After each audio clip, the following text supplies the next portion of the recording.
Complement बोलेंगे, object नहीं बोलेंगे। कभी ये कि ऑब्जेक्ट कॉम्प्लीमेंट दोनों नहीं होगा, वर्ब के पास एडवर्ब होगा। जैसे कार्तिक होता है IT स्लोली, तो देखो ऐसा भी सेंटेंस हो सकता है, लेकिन फिर भी ये सेंटेंस कौन सा है, फिर भी ये सुपर सेंटेंस है। तो मतलब ये कि सेंटेंस की स्ट्रक्चर में या सेंटेंस की फॉर्मेशन में subject, verb, predicate, object, complement या एडवर्ब, ये सब मतलब जो यानी वर्ड्स हैं, इनको हम सेंटेंस की स्ट्रक्चर में देख सकते हैं। ये वर्ड पॉसिबल ये में से मतलब ये तो जरूरी जो है, ये तो जरूरी मतलब सबसे फर्स्ट जो है वो वर्ब होता है। ये वर्ब के बगैर सेंटेंस नहीं बनता। हम सोचे सब्जेक्ट के बगैर सेंटेंस नहीं बनता, नहीं, सब्जेक्ट हमें नाम इस्तेमाल होता भी नहीं है, ठीक है। लेकिन जो इम्पोर्टेंट एलिमेंट है सेंटेंस का कौन सा है, वो ये वर्ब है, ठीक है। वर्ब कौन सा, फाइनाइट वर्ब होता है वो। तो इस तरीके से हमने ये सेंटेंस का बताया। और कल जो हमने पढ़ा था हमने सिंपल सेंटेंस में बात की थी, जो कि यानी मुश्तमिल होता है किस पे, independent clause. Simple sentence is consisted of or composed of an independent clause, ठीक है। इंडिपेंडेंट क्लोज से होता है। इंडिपेंडेंट क्लोज में ये सब आ सकते हैं, इंडिपेंडेंट क्लोज में ये सब आ सकते हैं। सब्जेक्ट आता है, वर्ब भी आ सकता है, भी आ सकता है, ऑब्जेक्ट भी आ सकता है, कॉम्प्लीमेंट भी आ सकता है, एडवर्ब भी आ सकता है। ये सब इंडिपेंडेंट क्लोज में आ सकते हैं। कोई ऐसा सेंटेंस बनाए कि अगर ये सब मतलब सब के सब आ सकते हैं। सब्जेक्ट वर्ब बन गया तो उसको क्या बोलेंगे, प्रेडिकेट बोलेंगे। वर्ब के बाद ऑब्जेक्ट देते हैं, ऑब्जेक्ट आ गया, ठीक है। कोई ऐसा वर्ब है एडजेक्टिव है या मतलब बी का वर्ब है तो कॉम्प्लीमेंट हो जाएगा। चलो नहीं है तो एडवर्ब भी आ सकता है, एक्शन वर्ब के साथ हम लगाते हैं, जैसे मैंने अभी बताया ये। तो बहरहाल ये सेंटेंस के एलिमेंट है, सिंपल सेंटेंस जो हमारी कल बात हुई। आज हमारा सेंटेंस नंबर 2, ठीक है, जो काइंड नंबर 2 है सेंटेंस स्ट्रक्चर के अंदर, जिसका नाम है कंपाउंड सेंटेंस। इसका नाम क्या है, कंपाउंड सेंटेंस, ठीक है। ये हमारा सेकंड देखो टाइप है। वही इसमें कोई प्रॉब्लम तो नहीं है, तो अभी बताया सारी चीजें क्लियर है, मैंने लिखी है जो बोर्ड में, ठीक है। कंपाउंड सेंटेंस देखो, कंपाउंड सेंटेंस क्या होता है, compound sentence is made up from two independent. Sentence जो होता है उसमें कितने इंडिपेंडेंट क्लोज होने चाहिए, एटलीस्ट 2 इंडिपेंडेंट क्लोज होने चाहिए। expressing what, expressing the closely related ideas of the same importance। मतलब ये बात जो लास्ट वाली बहुत इंपॉर्टेंट है। देखो कंपाउंड सेंटेंस देखो, इधर इसकी डेफिनेशन लिख लो। Compound sentence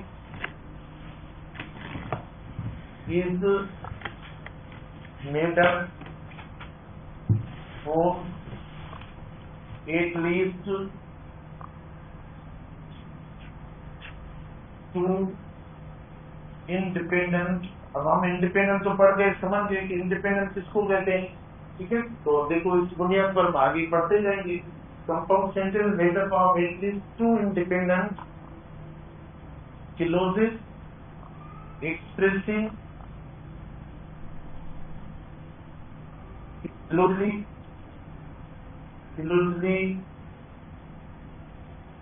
related ideas, okay, closely related ideas of the same या similar importance।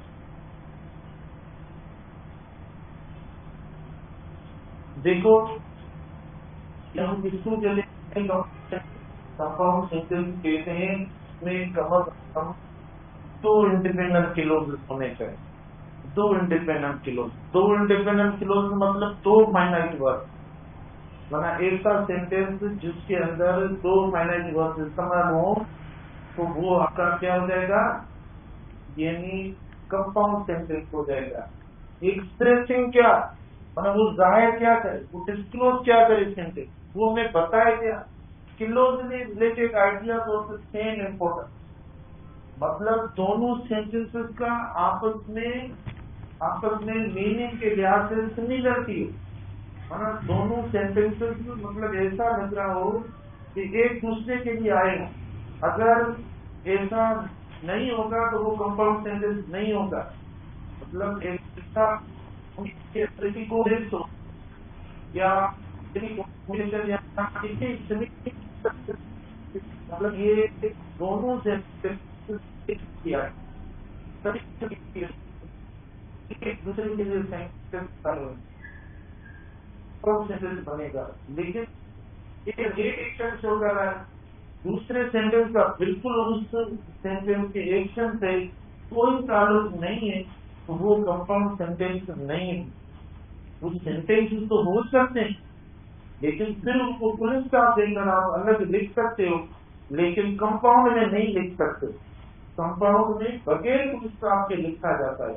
कंपाउंड सेंटेंस जो बनेगा उसके 3 तरीके हैं। कंपाउंड सेंटेंस आप 3 तरीकों से कनेक्ट कर सकते हो, 3 तरीकों से ज्वाइन कर सकते हो। एक कोऑर्डिनेटिंग कंजंक्शन, देखो कंपाउंड सेंटेंस को 3 तरीकों से ज्वाइन कर सकते हो।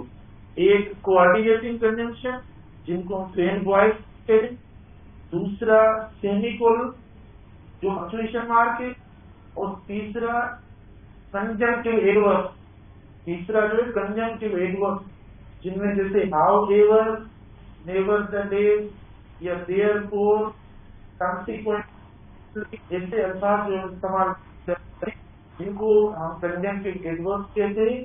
दो इंडिपेंडेंट क्लोज को कनेक्ट करने के लिए इस्तेमाल करते हैं।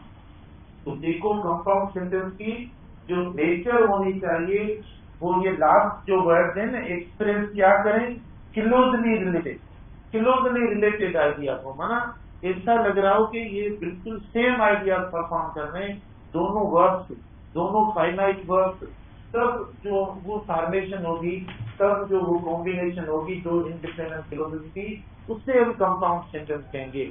अगर उन आइडियाज की आपस में कोई कोहेरेंस या रिलेशन नहीं होगा, भले आप जो वो इन तीनों अल्फाजों से या तीनों स्ट्रक्चर से कंबाइन कर रहे हो, कोऑर्डिनेटिव कंजंक्शन से भी भले कर रहे हो, लेकिन या आप सेमीकोलन से कर रहे हो या कंजंक्टिव एडवर्ब से कर रहे हो, अगर उन तीनों सेंटेंस का आपस में आइडियाज के लिहाज से, एक्शन के लिहाज से, मीनिंग के लिहाज से कोई रब्त या रिलेशन नहीं है, तो वो कंपाउंड सेंटेंस नहीं है, वो कंपाउंड सेंटेंस गलत है।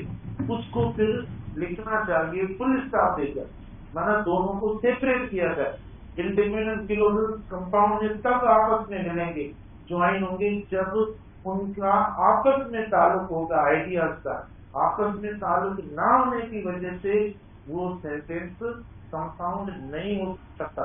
वो तो इंडिपेंडेंट क्लोजेस कंपाउंड सेंटेंस से हम नहीं कर सकते, उसको अलग करके डिफरेंटली एंड सेपरेटली लिखेंगे फुल स्टॉप पार्ट से, ना कि सेमीकोलन से, ना कोऑर्डिनेटिंग कंजंक्शन से, ना कंजंक्टिव एडवर्ब से। तो ये जो डेफिनेशन है बहुत कॉम्प्रिहेंसिव डेफिनेशन है, जो लास्ट वर्ड हमें बता रहे, मैं बार बार बता रहा हूँ, समझ में आया आपको? कंपाउंड सेंटेंस में कम से कम 2 इंडिपेंडेंट क्लोजेस, ठीक है, दोनों क्लोजेस का आपस में रिलेशन हो, ताल्लुक हो, और ये 2 क्लोज जो हम ज्वाइन करेंगे, कनेक्ट करेंगे, ठीक है, वो हम कनेक्ट करेंगे नंबर 1 इन कोऑर्डिनेटिंग कंजंक्शन से, ज्वाइन हम करेंगे किससे, कोऑर्डिनेटिंग कंजंक्शन से।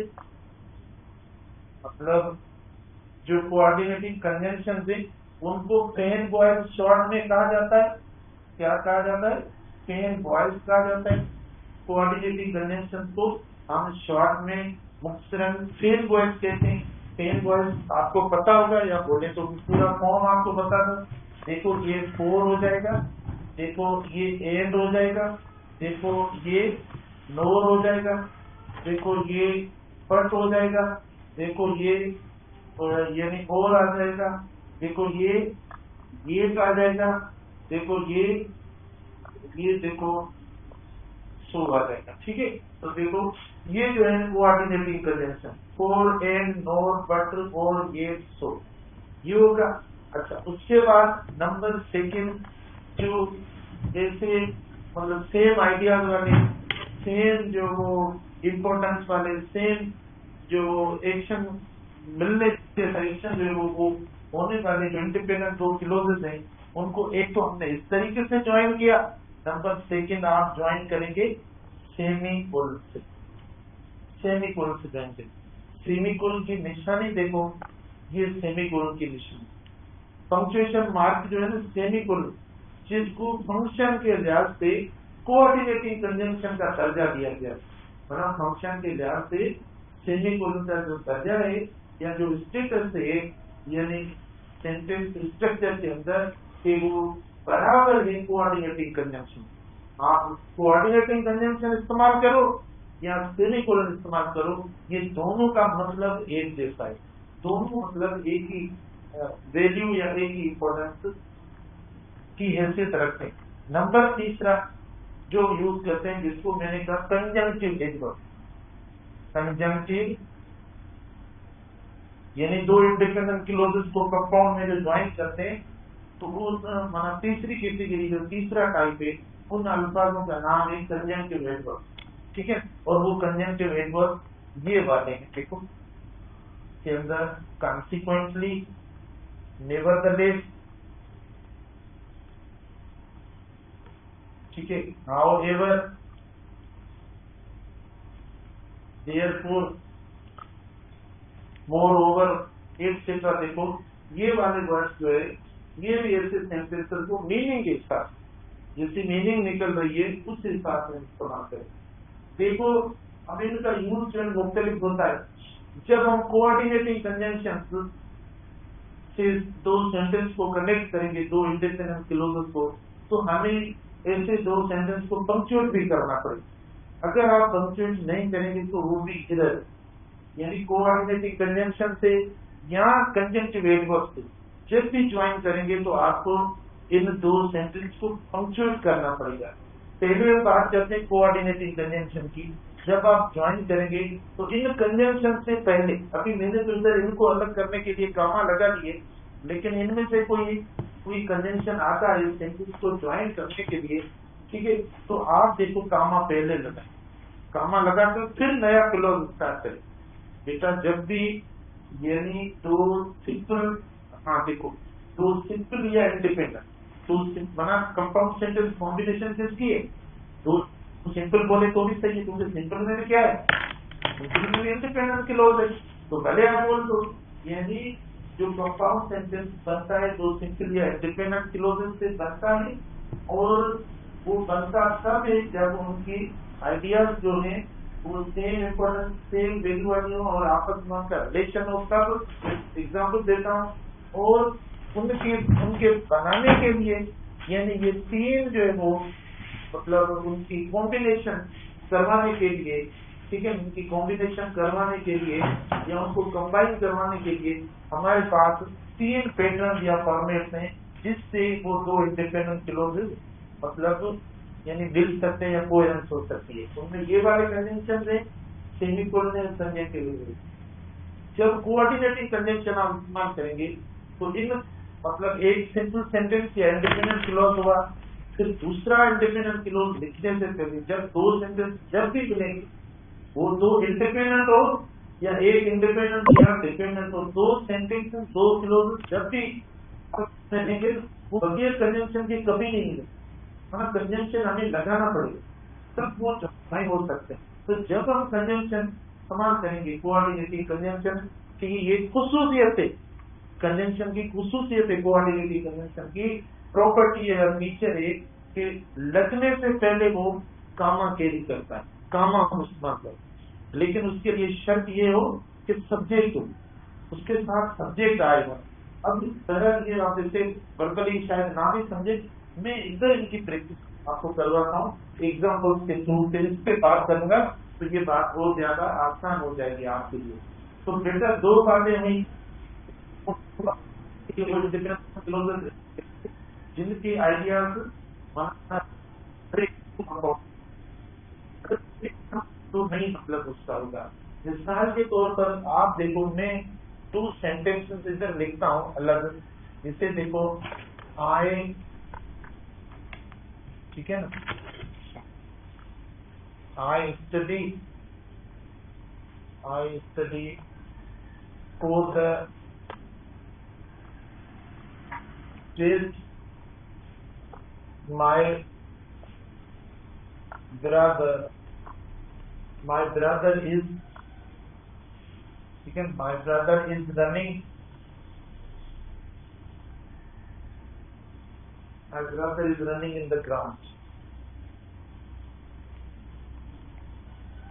देखो बेटा, अब समझते हैं हम कंपाउंड सेंटेंस की फॉर्मेशन को या उसकी मतलब कंस्ट्रक्शन को, स्ट्रक्चर को, स्ट्रक्चर की बात है कि कैसे बनता है। देखो हमने अभी इस तरीके से लिखा है, I study for the test, my brother is learning in the ground. अब मेरे मतलब अभी तक ये कंपाउंड सेंटेंस नहीं है, क्योंकि कंपाउंड एक सेंटेंस होता है, ये दो बड़े, ये देखो जब भी आएगा वो दो सेंटेंस होता है, वो एक सेंटेंस नहीं होता, ठीक है। अब ये दो बड़े, तो आपने कहा सर कंपाउंड सेंटेंस करोगे, ये तो दोनों इंडिपेंडेंट के लोग बिल्कुल। देखो ये सिंपल सेंटेंस एक हुआ, ये दूसरा सिंपल सेंटेंस हम बोल सकते हैं, ये सिंपल सेंटेंस, ये क्योंकि इंडिपेंडेंट के लोग है, इसमें भी फाइनाइट वर्ब आ गया, इसमें भी फाइनाइट वर्ब आ गया। तो मैंने आपको कहा, मैंने आपको क्या कहा, मैंने आपको ये कहा कि सिर्फ सिंपल सेंटेंस का नाम कंपाउंड सेंटेंस नहीं है, सिर्फ दो सिंपल सेंटेंसेस या सिर्फ दो इंडिपेंडेंट क्लॉजेस का नाम कंपाउंड सेंटेंस नहीं है। लेकिन कंपाउंड सेंटेंस किसका नाम है, यानी उनकी जो आइडिया हो ना वो भी रिलेशन शो करे, वो भी रिलेशन शो करे, मतलब एक के ऊपर की लग रही तब कंपाउंड बनेगा। आप देखो, ये देखो आई स्टडी ऊपर वाली स्ट्रक्चर भी पढ़िए, अब इसको कंपाउंड बनाते हैं। I study for the test, ठीक है ना, I study for the test. अच्छा, एंड लगाएं या बट लगाएं, देखो एंड बाय, जब वो नहीं पढ़ रहा है तो एंड माय ब्रदर इज, देखो and my brother is running in the ground. देखो I study for the test and my brother is running in the ground. अब ये कंपाउंड नहीं है, ठीक है, ये कंपाउंड सेंटेंस नहीं है बेटा, इसीलिए नहीं है कि आप खुद देखो ये जो सेंटेंस आइडिया दे रहा है, कौन सी आइडिया है इस सेंटेंस के अंदर, मना पढ़ाई वाली या पढ़ने वाली आइडिया है, ठीक है, स्टडी से ताल्लुक है इस आइडिया का, इस मीनिंग का। जबकि ये दूसरा सेंटेंस है, इसका बिल्कुल इससे कोई रिलेशन, कोई मैच नहीं है, कोई सिमिलरिटी नहीं है, ठीक है ना। कहाँ दौड़ना भागना, कहाँ पढ़ना, क्या है आप खुद तर्जुमा करें, क्या इन दोनों का आपस में कोई रिलेशन आ रहा है, यानी आइडिया या मीनिंग के लिहाज से। लेकिन हमने कंपाउंड कर दिया, तो कंपाउंड इसका नाम छोड़िए कि दो इंडिपेंडेंट क्लॉजेस को या दो सिंपल सेंटेंस को मिलाकर लगा नहीं, कंपाउंड सेंटेंस नाम है किसका, एक्सप्रेसिंग क्लोज में रिलेटेड आइडिया, ठीक है ना।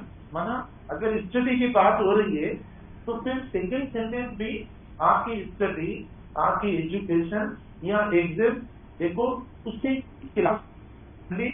उसी नेचर का सेंटेंस होना चाहिए, कॉलेज का होना चाहिए, स्कूल का होना चाहिए, स्टूडेंट के बारे में होना चाहिए, टीचर के होना से रिलेटेड बात वो चाहिए। यहाँ के मतलब हमने बिल्कुल एक अलग फीचर या एक अलग टाइप जो दे दिया, सभी शिक्षण का ताल्लुक ही नहीं बन रहा है स्टडी के साथ, तो हमें मतलब अपने ये लिखकर गलती कर दी sir, I study for the test and my brother is running in the ground. तो देखो ऐसा बिल्कुल ये रिलेशन नहीं हो रहा है, तो इसीलिए ये सेंटेंस हमारा कंपाउंड के लिहाज से बिल्कुल गलत है, ये नहीं आ रहा। इधर ये सही, इधर क्यों सही, इधर क्यों सही, आप कह रहे हैं सर इधर ऊपर आपने सही कर दिया, इधर गलत कर दिया, तो इधर इनकी कॉम्बिनेशन नहीं है, इधर हमने इन दोनों सेंटेंस को ज्वाइन ही नहीं किया, क्योंकि अलग ही अपनी बात कर रहे हैं, अपनी बात हो, लेकिन सेमीकोलन या कंजंक्टिव वर्ब या कोऑर्डिनेटिंग कंजंक्शन से जब भी ऐसे दो इंडिपेंडेंट क्लोजेस को आप ज्वाइन करेंगे तो नेचर ऑफ दोनों सेंटेंस की ये होनी चाहिए कि दोनों का एक दूसरे के साथ यानी रिलेशन होना चाहिए, यानी एक ही कैटेगरी, एक ही क्लास करे।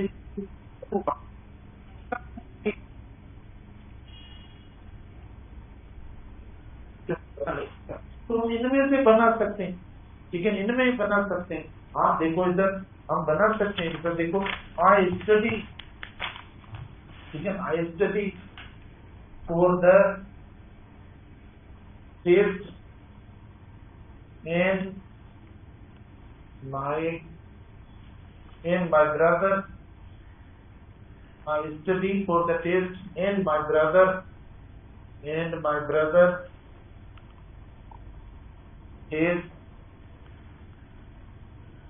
almost, and my brother is almost completed the preparation.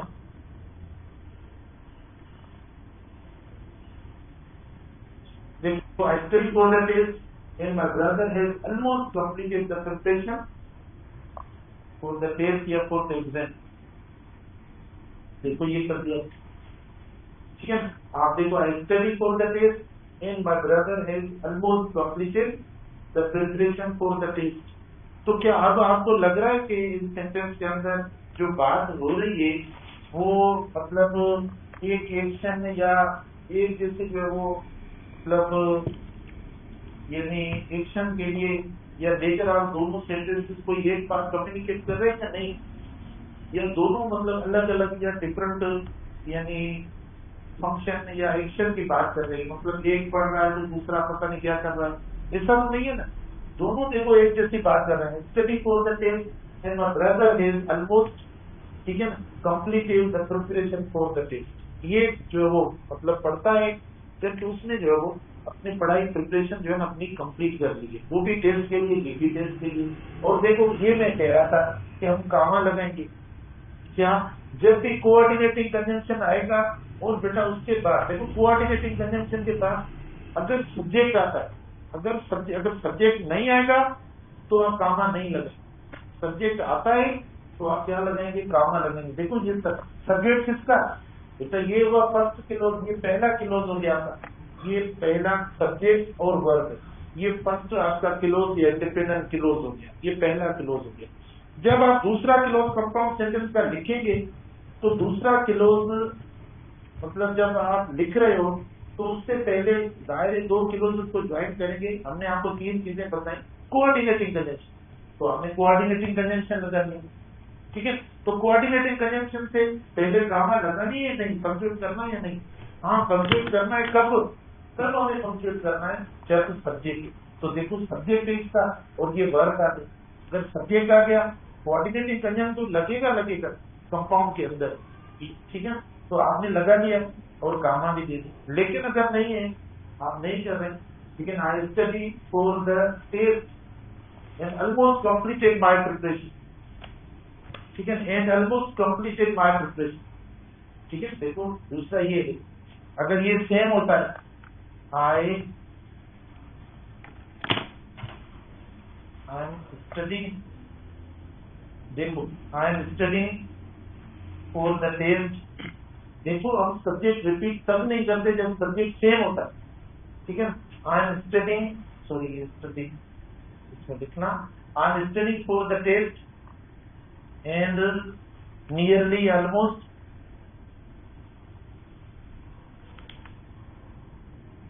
have completed my preparation।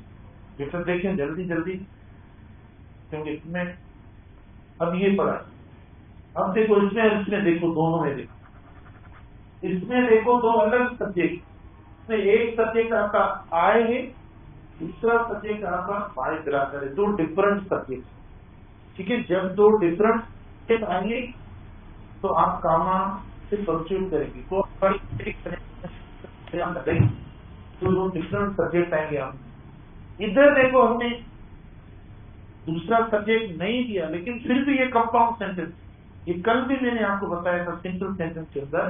देखो यानी हमारे पास एक वर्ग ये आ गया, यानी एक वर्ग ये आ गया फाइनाइट वर्ग। मैंने आपको कहा ना, वहां दो फाइनाइट वर्ग अगर आपके सेंटेंस में नजर आ रहे हैं कंजंक्शन के साथ, तो आप समझ लो कि वो आपका कंपाउंड सेंटेंस। एक ये हुआ, और दूसरा देखो ये पड़ा, हमने वर्ग चेंज किया है, सब्जेक्ट नहीं किया है, हमने वर्ग चेंज किया है। इधर वर्ग कौन सा है, प्रोग्रेसिव का वर्ग लगा हुआ है, इधर कौन सा वर्ग, परफेक्ट टेंस का वर्ग है, लेकिन ये भी आपका फाइनाइट वर्ग। ठीक है, तो और इधर देखो हमने कंजंक्शन से, कोऑर्डिनेटिंग कंजंक्शन से ज्वाइन किया। I am studying for the test and almost a completed my test, मतलब स्टडी कर रहा हूँ और तकरीबन मैंने स्टडी कंप्लीट कर ली, तकरीबन मैंने कंप्लीट भी कर ली। तो ये दो सेंटेंस, अब इन दोनों में देखिए इधर बेटा कंप्लीट नहीं हुआ, क्यों नहीं हुआ? क्या आप देखो वर्ड से पहले आपको सब्जेक्ट नजर आ रहा है, subject is missing. When the second clause is missing the subject, don't use comma, don't punctuate that clause. ठीक है, जब सेकंड क्लॉज सब्जेक्ट मिस कर रहा है, सब्जेक्ट नहीं आ रहा है, तो आप कॉमा न लगाएं।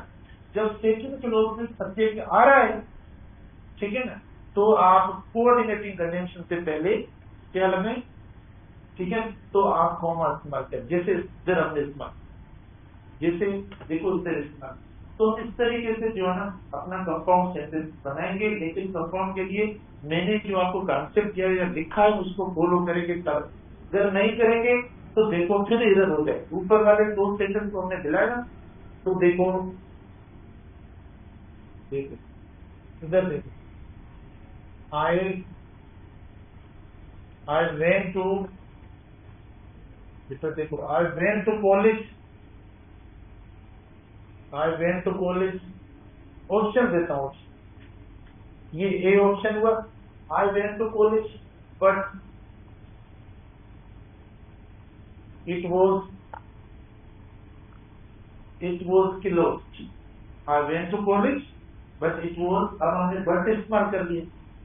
ठीक है, अच्छा बी ऑप्शन है, आई वेंट टू कॉलेज, ठीक है, I went to college, it was, शाबाश शाबाश समझे, it was closed. C option है, आई वेंट टू कॉलेज, ठीक है, आई वेंट टू कॉलेज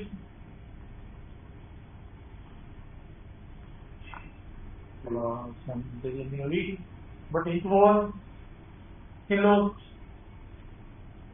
ये डी ऑप्शन देखें, I went to college, I went to college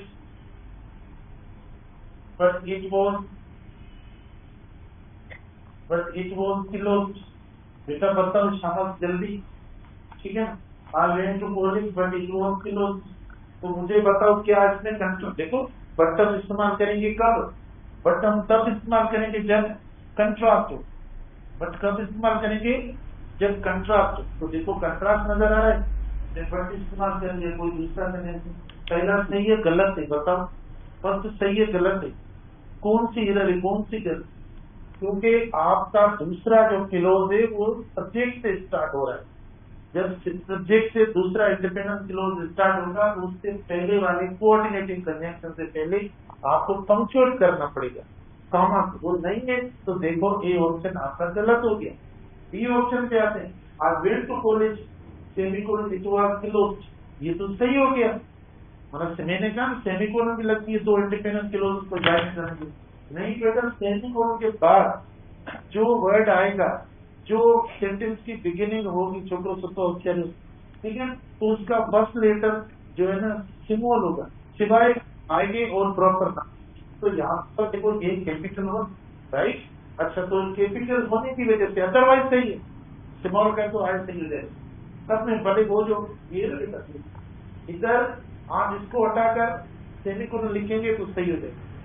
semicolon के लिए सब्जेक्ट होना जरूरी है, इधर सेमीकोलन नहीं लगेगा क्योंकि खाली हमने ऑलमोस्ट लगा दिया, सब्जेक्ट नहीं है, तो सेमीकोलन कल बात करूंगा। अच्छा, उसके बाद I went to college but it was closed. Better नहीं, मैंने कहा दो कंजंक्शन एक साथ नहीं लगी, सेमीकोलन का जो दर्जा है वो सेम है जो कोऑर्डिनेटिंग कंजंक्शन का। आप सेमीकोलन इस्तेमाल करें या कोऑर्डिनेटिंग कंजंक्शन इस्तेमाल करें, दोनों से कोई एक, तो देखो ये गलत है। अच्छा, फिर डी पे आते, I went to college but it was closed, तो ये वाला देखो डी ऑप्शन जो है, ये वाला ऑप्शन आप कर सकते, ठीक है। I went to college but it was closed, जैसे डी ऑप्शन आपका करेक्ट राइट ऑप्शन। तो देखो हमने मतलब कॉलेज की बात की है और कंट्रास्ट की बात की है, इसमें कोई दूसरी हमने बात ही नहीं की, तो ये वाले जो है आपस में देखो इनके आइडियाज मिल रहे हैं। बात ये कि हमने थोड़ी कोहेरेंस है, मतलब ऐसा ना हो कि इधर उधर की बात नहीं हो, तो वो देखो गलत हो जाएगा। तो पहले इंशाल्लाह हम मजीद इसके ऊपर बात करेंगे, ये प्रैक्टिस भी करवाएंगे आपको सेंटेंसेस, और उससे प्रैक्टिस से ही हो जाएगा है ना, क्लियर हो जाएगा।